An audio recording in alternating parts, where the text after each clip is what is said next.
सबसे महत्वपूर्ण प्रश्न जो मेरे जहन में अभी आया कि मैं ऐसी हिंदी कैसे बोलूं जिसमें उर्दू ना हो, और ऐसी उर्दू कहां से लाऊं जिसमें हिंदी ना हो। लेकिन खैर क्या कहूं, मकतबे इश्क का दस्तूर निराला देखा, उसको छुट्टी ना मिली जिसने सबक याद किया। ये मध्ययुगीन व्यवस्थाओं की महामारी है जो आधुनिक चोला पहन चुकी है। इस चोले को उतरवा के फेंकवा दीजिए, अन्यथा बहुत मुश्किल होगी। सब मेरे चाहने वाले हैं, मेरा कोई नहीं। सब मेरे चाहने वाले हैं, मेरा कोई नहीं। मैं भी इस मुल्क में उर्दू की तरह रहता हूं। जय हिंद सर। माननीय, दो भूमिकाओं में खड़ा हूं, एक संसद में स्टेक होल्डर की हैसियत से और एक विश्वविद्यालय के शिक्षक की हैसियत से। कोई तल्ख टिप्पणी नहीं करूंगा, लेकिन कुछ सरोकार बताऊंगा। सबसे महत्वपूर्ण प्रश्न जो मेरे जहन में अभी आया कि मैं ऐसी हिंदी कैसे बोलूं जिसमें उर्दू ना हो, और ऐसी उर्दू कहां से लाऊं जिसमें हिंदी ना हो। तो भाषाओं का जो मसला है, जो मानस में रचा बसा है, इन दिनों कई चीजें चल रही हैं। हम तो संगम लिटरेचर पढ़ के बड़े हुए, इतिहास में पढ़ा, तमिल रिचनेस, संगम लिटरेचर पढ़ा। सर, ओपनिंग रिमार्क दे रहा हूं, भाषा के विवाद में 60 में हमने बहुत कुछ गवा दिया। यह मुल्क साझा और बराबर की साइज की ईंटों से बना है। किसी ईंट की साइज को बड़ा दिखाने की कोशिश करेंगे, इमारत गिर जाएगी। इमारत बचाने का वक्त। मैं सिर्फ इतना कहना चाहता हूं, चाहे संस्कृत हो, तमिल हो, बांग्ला हो, मैथिली हो, भोजपुरी हो, हिंदी हो, भाषाएं सरकार के प्रोत्साहन से नहीं बढ़ती हैं, भाषाएं लोक माध्यम से बढ़ती हैं। और अगर हिंदी भाषा बढ़ी है तो लोक माध्यम से बढ़ी है, छोटे छोटे गानों से बढ़ी है। पखवाड़ा मनाने से हिंदी नहीं बढ़ी है, फोर्टनाइट मनाने से नहीं बढ़ी है। सब ये मेरी पहली बात थी। लेकिन खैर क्या कहूं, मकतबे इश्क का दस्तूर निराला देखा, उसको छुट्टी ना मिली जिसने सबक याद किया। तो ये हालात इन दिनों है कई सारी चीजों में। एक मैं मानता हूं कि शायद हमारे दिग्विजय सिंह जी, हमारे सीनियर, वो एक लंबी लकीर खींच गए, तो मैं बहुत चीजें दोहराऊंगा नहीं। मैं सिर्फ चिंतित हूं, मैं इससे पहले के एजुकेशन पॉलिसी का क्या हश्र था नहीं जानता, लेकिन इस सदन में न्यू एजुकेशन पॉलिसी पे व्यापक चर्चा नहीं हुई है। सदन को इससे महरूम करना क्या ये उचित है? मैं ये सवाल छोड़ता हूं सदन के विवेक पे और सरकार के विवेक पे। सर, इस पूरे दस्तावेज में कई मिसमैच हैं। दस्तावेज की शक्ल और वैचारिक रुझान की, पेडागॉजी और टेक्नोलॉजी के मिसमैच की, लैंग्वेज को लेकर के एक बात मैंने कह दी, उसी को थोड़ा खुलासा करता हूं। सर, मदर टंग वाली बात बहुत बेहतर है कि 5वीं क्लास तक मदर टंग में शिक्षा दी जाए, लेकिन हम बाबा साहब भीमराव अंबेडकर को याद करें। उनके वक्त में जो सच था वो आज भी सच है, क्योंकि सोशल इकोनॉमिक मोबिलिटी के लिए अंग्रेजी एक भाषा है, उसके प्रति दृष्टिकोण भी हमें साफ करना होगा।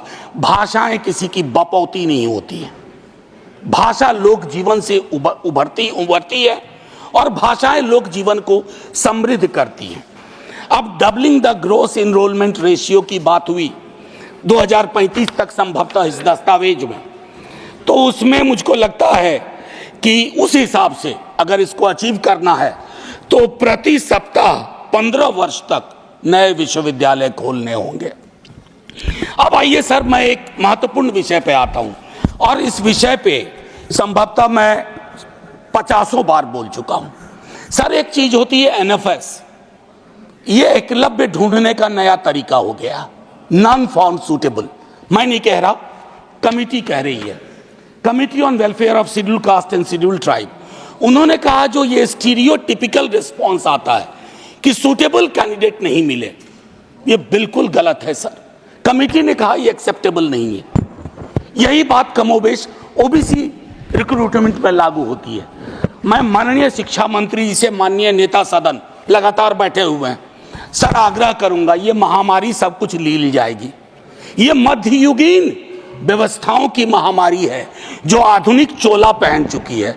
इस चोले को उतरवा के फेंकवा दीजिए, अन्यथा बहुत मुश्किल होगी। महोदय, गुजरात बड़ा समृद्ध राज्य है, हमेशा नजरें इनायत रही हैं आज़ादी के बाद से ही, लेकिन आज बड़ी खुशी हुई कि हमारा बिहार जैसा पिछड़ा राज्य भी बिहार गुजरात के साथ एक कैटेगरी में साथ साथ, और वो कैटेगरी है एनरोलमेंट इन हायर एजुकेशन, जहां हम बिहार, आसाम, गुजरात भाई भाई। बस ये एक चिंता का विषय था, मैंने कह दिया। और नीति आयोग की भी इसमें स्कूल एजुकेशन को लेकर के कुछ महत्वपूर्ण टिप्पणियां हैं। अब महोदय, मैं एक आध मिनट ले लूं तो माफ कर दीजिएगा आज। Please spare me 1 minute extra if it is possible. Sir, priorities clear होनी चाहिए, कोई भी सरकार हो। आप एजुकेशन से क्या उम्मीद करते हैं? वो जो प्रीलिम सेट की बात की थी ना ऋतव्रता ने, वो हमारा एक नजीर होना चाहिए।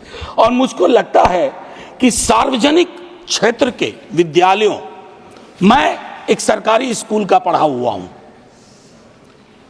हिंदी मीडियम से पढ़ा 10वीं तक। 11वीं में अंग्रेजी से पहली बार राब्ता हुआ। सर, मुश्किल आई, क्वींस लैंग्वेज की अपनी दिक्कतें हैं, लेकिन सर सरकारी स्कूलों के, मैं अपने ही स्कूल को आज जब वापस जाके देखता हूं, क्या बना के रख दिया हमने। मुझे निजी क्षेत्र को के खिलाफ मत समझा जाए, लेकिन एक संतुलन होना चाहिए। दुनिया के तमाम उन देशों ने एजुकेशन और हेल्थ में सबसे अच्छा किया है जिन्होंने सार्वजनिक क्षेत्र के को बढ़ोतरी दी है, उसको प्रोटेक्ट किया है। एनटीए के बारे में कई दफा बोल चुका हूं सर। ये कोचिंग इंस्टीट्यूट के, मैं संसदीय दामाद, असंसदीय तो नहीं है ना, मैं पूछ लेता हूं पहले ही, नहीं तो दूसरा शब्द दूंगा। हाँ, रिश्तेदार की तरह व्यवहार कर रहा। कोचिंग इंस्टीट्यूट फ्लरिश कर रहे हैं, बार बार परीक्षा पैटर्न, पेडागॉजी, सिलेबस में बदलाव, बच्चों को हमने गिनी पिग्स बना के रख दिया। मैं दिल्ली विश्वविद्यालय में हूं सर, नामांकन की पद्धति बदल गई है, लेकिन मैं देख रहा हूं अब 8वीं 9वीं क्लास से बच्चा स्कूल एजुकेशन को छोड़ करके एनटीए की कोचिंग ले रहा है कि सीयूईटी क्वालिफाई करना। ये स्ट्रक्चरल प्रॉब्लम है। बस सर 1 मिनट। शिक्षा के संस्थान वैचारिक युद्ध क्षेत्र हो गए हैं सर। मैं टिप्पणी नहीं करना चाहता, घनश्याम जी ने कही एक बात सर, कोई टिप्पणी इस तरह की नहीं कि वामपंथी रुझान, मुझको लगता है कि कांग्रेस के साथ दिक्कत पता नहीं क्या थी, उन्होंने वामपंथियों को तथाकथित, हालांकि उसमें मेरिट नहीं है, ढूंढा। लेकिन सर दक्षिण पंथी वैचारिकी का अड्डा बनते जा रहा है। आप कई चीजों को हटा रहे हैं। अच्छा, पीएचडी नहीं चाहिए, बिना पीएचडी के ले लो। अच्छा, ये एलिजिबिलिटी हटा दो, तब भी आपको लोग नहीं मिल रहे हैं उस रुझान के। तो मेरा मानना है कि इन और शिक्षकों की स्वायत्तता में बहुत कमी हुई है।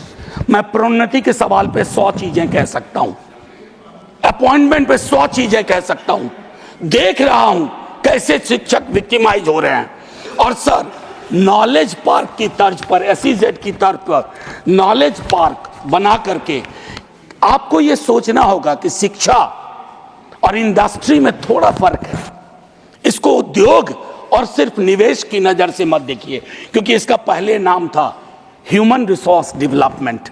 भले नाम बदल गया हो, लेकिन उस संकेत को याद रखा जाए। केंद्रीकरण आपकी स्वाभाविक प्रवृत्ति है। जब बड़ी सत्ता आती है तो हर किसी को लगता है कि इसको मुझको हथिया लेना चाहिए। नैक के बारे में विस्तार से हमारे दिग्विजय सिंह जी बोल चुके हैं। ऐसे लोग आप बिठाते हैं, ऐसी व्यवस्थाएं होती हैं। नैक में सर क्या होता है, मैंने भी अपने टाइम में एक नैक देखा है मेरे विश्वविद्यालय में, बता नहीं सकता हूं सर। एकदम जैसे शादी ब्याह में, रिश्तेदारी में जाने पर वो जो गिफ्ट का आदान प्रदान होता है, वो सारी चीजें होती हैं। और कई विसंगतियों के बावजूद उस संस्थान को A+ या A मिल जाता है। रिविजिट करिए। धर्मेंद्र, माननीय शिक्षा मंत्री जी से कहूंगा, शिक्षा मंत्री और रेल मंत्री सबसे डिफिकल्ट काम है इस देश में। आप एक महत्वपूर्ण पद पे हैं। मैं आपसे कहूंगा, आपकी सरकार नहीं होगी लेकिन इस नीति का प्रभाव रहेगा। इसलिए कोशिश किया जाए हम सबको कि हम सब ऐसी व्यवस्था विकसित करें जहां खुले मन से बोलने के लिए कोई बंद न कर दिया जाए। डेमोक्रेसी की एक परिभाषा है sir, true democracy is one where you are not closed for being open. आखिरी 30 सेकेंड मैं एक और चीज कहूंगा सर।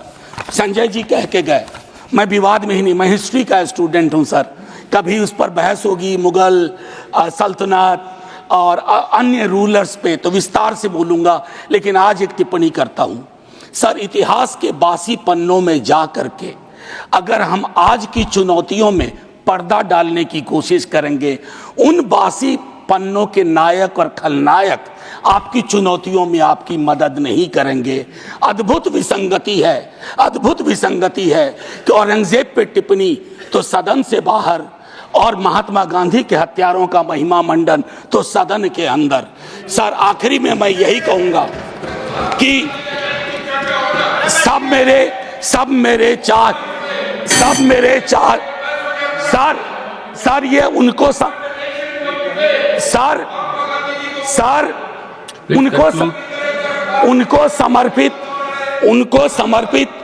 उनको समर्पित जिन्होंने वो उर्दू पे कुछ अल्फाज पेश किए थे। सब मेरे चाहने वाले हैं, मेरा कोई नहीं। सब मेरे चाहने वाले हैं, मेरा कोई नहीं। मैं भी इस मुल्क में उर्दू की तरह रहता हूं। जय हिंद सर।